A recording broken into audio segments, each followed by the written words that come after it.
Lagi untuk tombol mendadak. Saya merubah pohon cemara. Assalamualaikum hidayah kata. Saya sembah pembuka dicaci selasi boleh dimakan menjadi pelisah sedah terbeli. Selamat datang kami ucapkan. Semoga majlis tambah berseri. Selamat datang ke majlis penutupan program transisi tahun 1 Escape dah 2026.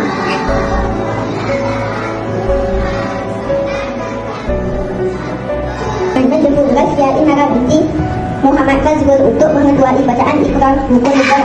Ikrar akan merupakan turut mengatur Allahumma ta'alaina hikmatatan. Terima kasih kepada semua kerana bekerja tahun 1 berjaya berjumpa dan dalam masa sebulan ini dapat menampilkan bakat-bakat murid tahun 1 ke hadapan pentas. Saya rasa sangat bangga dan dengan keberanian dan usaha ketika tahun 1 harus ada yang hari ini. So nak tengok apa tidak ada bakat macam ni, tak ramai yang boleh, okey.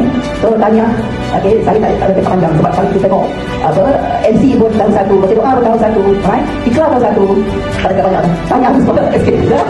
I am going to eat it, says the tiger. The mafia, the tiger. She's a legal tiger.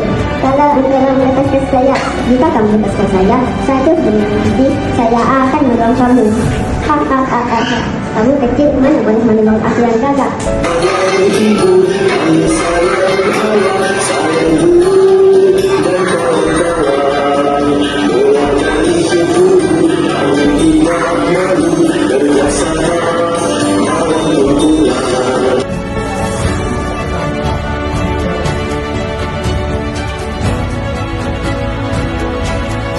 Anugerah Bintang Kehormatan Tokoh Transisi 2026 SK Kedah dianugerahkan kepada Muhammadiyah binti Fairuz Abadi.